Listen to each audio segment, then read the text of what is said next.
Hi, everyone. Welcome to the Golden Ratio Podcast. I am Jen, GR Mom, joined as always by GR Dad. Hi. How's it going, GR Dad? Pretty good. Excellent. The cocktail of the week is the Hemingway and Nica. So it's en Nica, like in Nicaragua. Is that even a thing? I don't know. It came with our... So I think we mentioned in a previous cocktail of the week a few weeks ago, we got a shaker and spoon is one of these kits, and they send you everything but the liquor. So like cocktail recipes and stuff. I may have just posted about it on Instagram. But anyway, their May kit is rum based, and the other stuff requires like much cooking time. You gotta like infuse stuff and let stuff soak. This one didn't. So it's rum and then like grapefruit syrup and bitters, and it's fine. It's not sweet enough, I don't think, honestly. I agree. I can be critical of this one because it's not really yours. No, I just followed their recipe and used their ingredients. Not sweet enough. I agree. I made myself... Slap some simple syrup in there. I made myself a mojito, which was delish. In fact, I was like, Ingo, the cocktails are ready. He's like, okay. And he picked up my mojito and I was like, put it down. That's mine. And I dropped it like it was hot. Like, I'll make you whenever you want. But I didn't. It wasn't labeled. No. I don't know what these things look like. Anyway, this is okay. Definitely would not make again. Probably wouldn't recommend. What's that stuff for the rim that you discovered recently? Oh, yeah. So this weekend was the Keys 100. Congratulations to our friend Simon, who ran the 50K. And my friend Derek, who I don't think listens to the podcast, but he's an ultra runner. And he did the 100-miler. It was hot. So I was supposed to run the 100-miler, but I have a stupid hamstring injury. Your butt hurts. My butt hurts. It's like the very top of the hamstring where it connects to the bottom of the pelvic bone. It's called high hamstring tendinopathy. It is a dreaded runner's injury because it takes a really long time to get better from. I went to the doctor for it. We're doing some... this thing called platelet-rich plasma, where they spin my blood out and inject my plasma back into my hamstrings. As one does. It's supposed to help a lot, but it takes like 8 weeks for it to get better normally. I am at the end of week 1.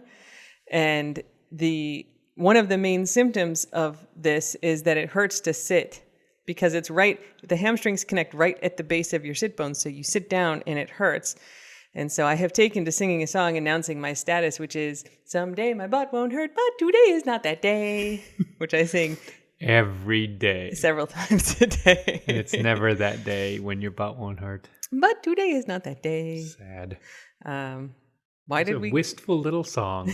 We're getting to the stuff around the rim of margaritas. Yes. So because of that, I've been dealing with this since like the end of January and trying all kinds of stuff to fix it before I finally I did physical therapy, went to the doctor. Anyway, doctor has forbidden me from running for a couple weeks, but I had not, because it was sore, I hadn't really been able to train for the 100-miler. So I didn't get to do it. But I got to support my friends. So we had some people come over, and then my friend Derek, who did the 100-miler, he finished in the morning, but couldn't check into his hotel until the afternoon. So I was like, you and everybody come over and we'll set up the RV and you can sleep in there, take a shower. Yeah. And so they did, came over, showered, took a nap. And then, we had about an hour to hang out. So I got to hang out with him and his girlfriend, who's a tequila sommelier. She is like the manager of the Mexico part of Epcot. They live in Orlando. So she works at Disney in Epcot. She's the one who runs all the tequila and the drinking in the Mexico part. Some jobs just sound almost too good to be true. She is amazing. So she's from Tequila, Mexico originally, knows all about tequila. Seems like an unfair advantage in an interview process. Yeah. Hi, where are you from? Tequila. Okay. Yeah. It was awesome. So I was like, oh, you work at Disney. How is it? What do you do there? And she's like, yeah, I manage this in Mexico. She's like, I know a lot about tequila. I'm a tequila sommelier. And I was like, oh, we have so much to talk about. And so poor Derek, he was tired anyway. He just ran 100 miles. He was just sitting there. And I was like, tell me about this. What do you make about this? What do you think of this? And she's like, oh, have you tried an avocado margarita? And I was like, I don't even know how to make that. Tell me how to make that. She sent me the recipe for that today. So we were talking about all this stuff. And she's like, we do this and we make one of these. And she's like, this one we do with tahine. Do you know what tahine is? And I was like, I've never heard of this before, which reveals like what a white person life I had led, because it's a quite popular thing. So it's a like salt, chili, lime, salt condiment. Like it's a powdery, granular kind of thing. Yeah, it's a kind of a starchy, salty thing. Yeah. I don't think there's any starch in it, but it's... No, but it's a little bit, it's not just grains like salt. No. I guess kind it's of the chili powder maybe that's in there. Yeah. And she's like, oh, it's really good on like fruit. People put it on fruit. So I was like, I'm going to get one of these. She's like, it's really good on the rim of a margarita. So they have it like in the Mexican section of the grocery store. So I got a shaker of it and I got like some clementines, like the little oranges. And I was like, okay, I'm going to put this stuff on there. Like, who knows what this is going to be like? I'm not a big like sweet and salty together person.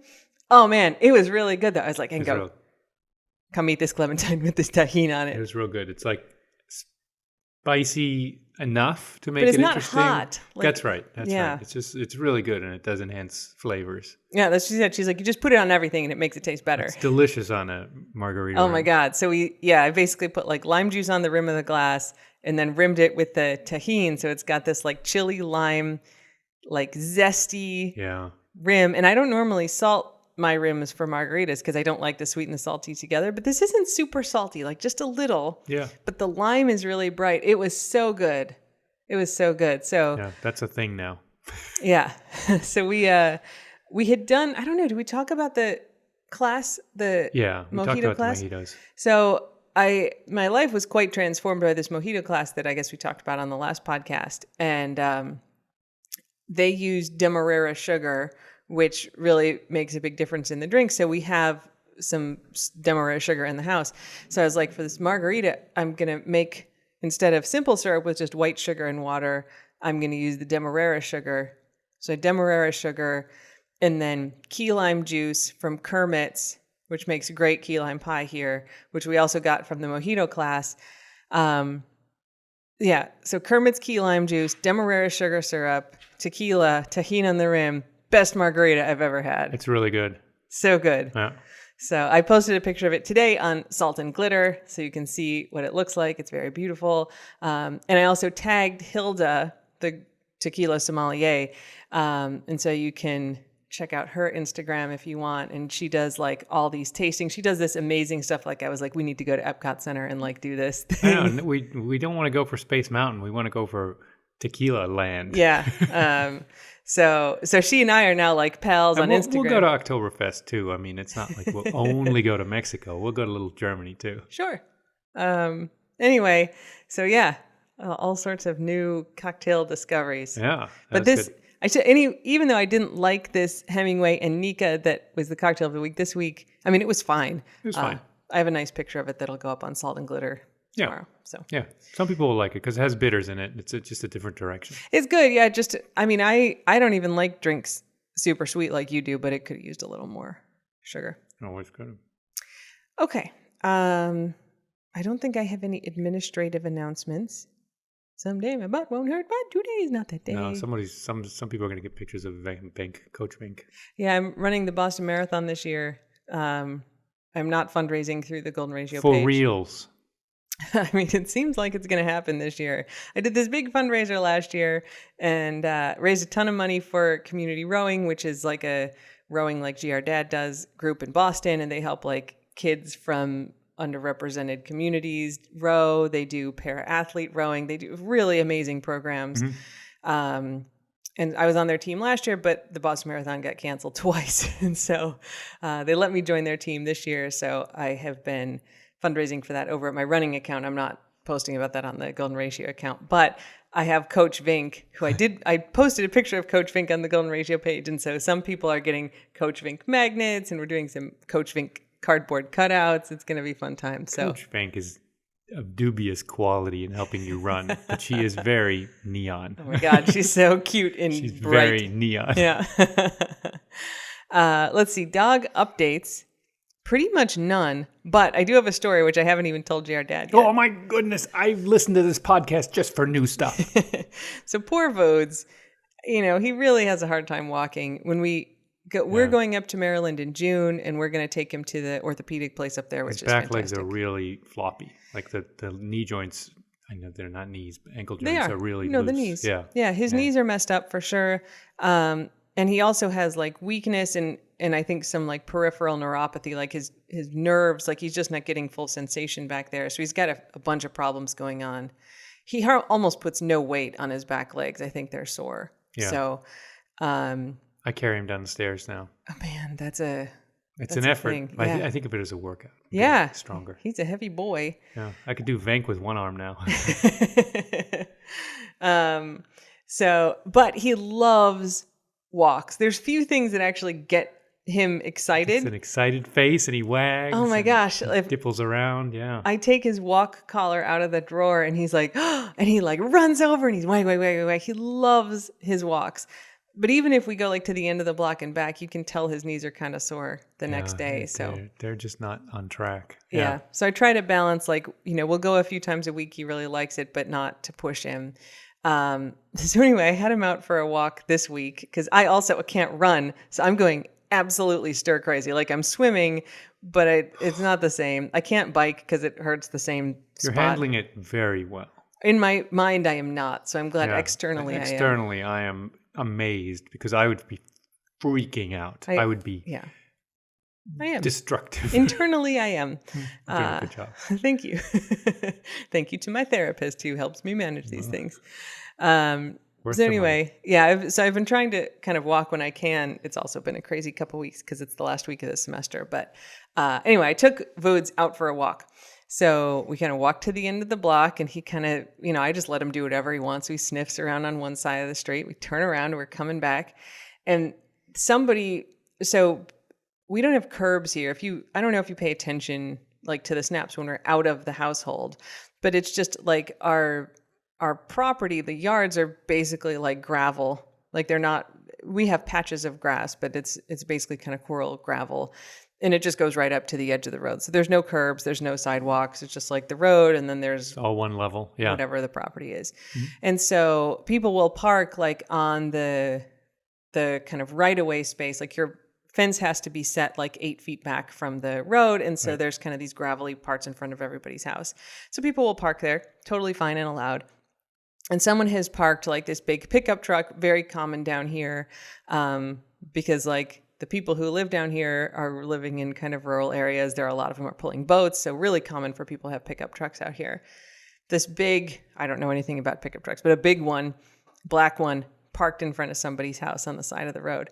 And so we're walking with Vodes, and Vodes is just walking along, and he walks under the truck, under the back of the truck until he gets stuck. Oh, no. Just keeps walking. He like hits the transmission. His head is just basically at the bottom of the truck bed. So he's like, why is it getting darker? Took several steps into the cave of the truck and then was like, oh, I can't go any farther. And then he kind of turned around and came out from under the back of the truck. Poor Vodes. He does chase leaves. Like if a leaf blows across the street, he'll kind of pounce on it, which is a Vink thing. That's very exciting. Does that in kind of obnoxious ways. She'll chase every single leaf. Yeah, when she's on a leash, it's really bad. She'll pull you over. She absolutely will. No new geckos, though. No, we do hear them singing, but they haven't bitten anyone yet recently. No dogs have tried to interact with them. Oh. Yep. Yeah. But yeah, Vink is good. Oh, so Vink and CB both had urinary tract infections, which we have talked about, and they are both better. Jared had both of them up at the vet last week to get rechecked. They don't have urinary tract infections. Luckily, they know me and they know the dog, so it doesn't look really weird that I'm bringing in one dog after another with a UTI. But they both have recurrent urinary tract infections. Well, yeah, but it looks weird that in the course of 6 days, I'm bringing in 2 dogs. But I was like, vet, why do they get these recurrent urinary tract infections? Especially Brody as a boy. And the vet's like, well, he's got a lot of skin that kind of hangs down on either side of his bits. And that could be trapping some bacteria there. So you may want to like wipe him off. Do you have any baby wipes? And I was like, do you have any baby wipes? I meant to order a tub of baby wipes to wipe off CB's bits when he comes back in. But I bought them from Amazon. So instead I get a case of baby wipes. I have like 5,000 baby wipes. It's almost like someone ordering like 20 dozen eggs instead of 2 dozen eggs. It's a mistake I make sometimes. Yeah. It's true. It's happened. but they're like, we could also give him a hygienic shave. Yeah, what So do they they call it? Yeah, It's hygienic trim. Hygienic trim. So they trimmed all the fur around his tinkler and his skin. They did the same thing to Vink, so now they both have shaved bits. It's summertime. It's not shaved all the way to the skin. Like they left the little, guard thing on the trimmer at like a 1. So, but Brody has that loose skin because he's lost so much weight. Yeah, I mean, I think he weighs like 90 pounds now, 89, 90. He weighed 130 when he came into rescue. He's lost a ton of weight, so he does have a lot of hanging skin, which you don't notice unless he's standing up and you kind of look at the undercarriage. Then you can see it hanging down. Yeah. Which you will do if you lay down on the floor, because he walks over and he licks your face, and then he steps over you and just hangs his junk in your face. When you're trying to stretch or do yoga, it's his time to shine. Yep. He's like, hey, check it out down here, you guys. I'm just going to stand over your face. He looks into space but stands over you. He's an odd dude. Yes, he is. He's an odd dude. So anyway, they're both better. Hops is doing fine. We had tried to put her on regular dog food. That didn't go along with her digestion, so she's back on the prescription diet dog food, which just seems to agree with her really well. Yeah. She eats a lot of it though, because we're giving her more svelte. Food now. Yeah. Yep. Guac is doing fine. Everybody's good. We're just waiting for the rescue group to be like, check out this picture of this very cute dog that nobody wants. Would you like to take care of this cute dog? We are at the point again where we're occasionally saying, there's not that many dogs. 5 is not that many. It's not that many. We could definitely take a 6th Look, we got a bigger bed. We could have extra. They might give us a 6th one when we're up there in June. That'd be convenient, so you don't have to do an extra road trip.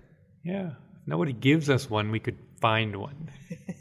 We'll have the RV. Yeah. Just toss them in there and keep moving. So that's it for dog updates this week. Not too much. Yeah, no news is good news. Mm-hmm. You want to do the German word of the week, or you want me to do the taste of the keys? Do taste of it. So this article was sent to us by a friend of the squad. Florida man arrested for speeding claims he was trying to go back to Cuba. Yeah. You can't. That's not... Maybe he needed a really fast running start so he could jump 90 miles? You cannot drive to Cuba. Dukes of Hazzard style. If you just jump it. You can drive to Key West, and that's as close as you can get. And then you have a ramp, and you jump it. 90 miles. A 24-year-old man was arrested on Saturday after trying to speed away from law enforcement on US 1. Ignacio Luis Lamardide Gomez is accused of speeding away from a Florida Fish and Wildlife Conservation Commission officer during a traffic stop, deputies with Monroe County Sheriff said. Upper Keys Sergeant Robert Dosh saw Gomez going 100 miles an hour in a 45-mile-an-hour zone. Yikes. He tried to pull Gomez over and watched as he drove into oncoming traffic. That's not good. Yikes. Gomez drove into the Coral Bay Resort and tried hiding from deputies. I see him crouching behind a palm tree, looking around the side. Hello. No way out of the Coral Bay Resort except the road that you drove in from, my friend. You really narrowed your options there. He was eventually found and arrested. During his arrest, Gomez told deputies he was trying to go back to Cuba. They found 2 passports and $430 in his car. Man, he may make it back to Cuba. That's if he keeps doing that stuff like that. So and there you go. They found another cocaine package. Another square grouper. Day. Yeah. Where was it? Mile 80 or something. Up further, yeah. Some fishermen. Maybe we should fish. I really do not want to find a square grouper unless it's full of cash. Agreed. It would freak me out. No, the other one we just leave. We just float it again. Yeah. Bye-bye. Mm-hmm. Don't need. Yep. Anyway. German word of the week? I'm going to do 2. Whoa. Because they're slightly different than the English, and it's weird how these develop differently. So one's Faustregel, which is fist rule. But Faust means fist? Yeah. Like? F-A-U, yeah, like Goethe's Faust and Dr. I didn't know Faustus. that's what it meant. Okay. Yeah, Faust. There so it's fist rule. That means the rule that I can punch you in the face. Kind of like a rule of thumb. Oh. It's like a quick and dirty rule. Yeah. Faustregel is this. Okay. But it's not rule of thumb, it's fist. Yeah. Rule of fist. Okay. But not in a bad way. Right. So you say. And then the other one, you know how when you fold over the corner of a page of a book? Dog ear. Yeah, it's Eselsohr in German. Donkey ear. Donkey ear.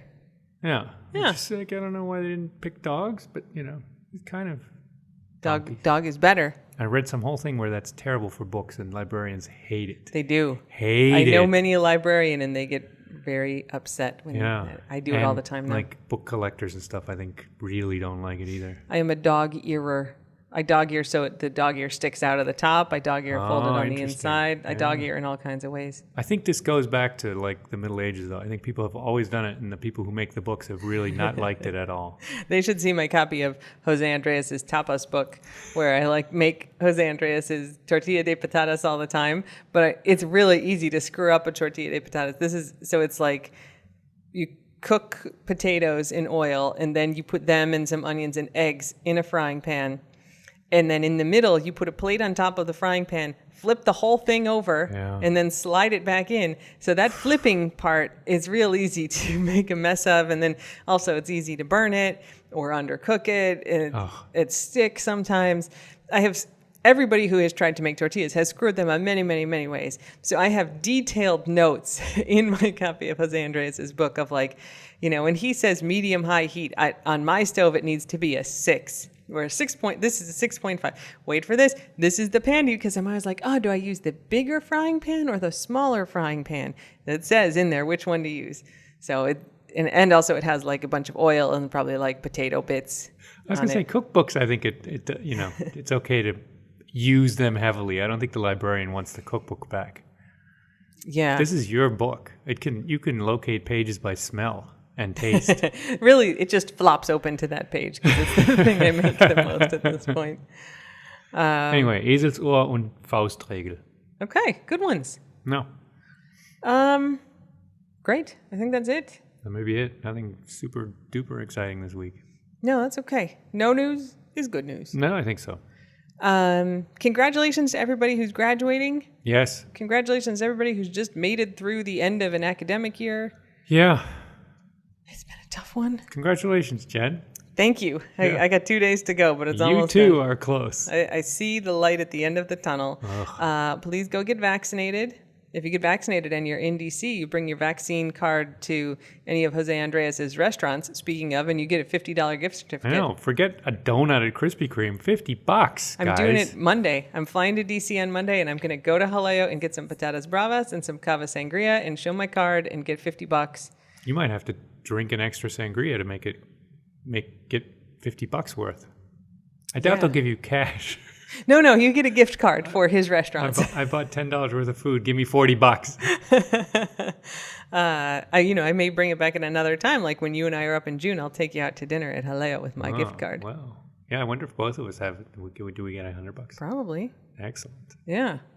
Anyway. All right. Well, go get vaccinated, everybody. It's great. $50. You're going to stop worrying about Drive dying? to Ohio and get vaccinated. You might win $1 million. Yeah. I've been tempted. Well, why not get a second dose? A third dose. For $1 million.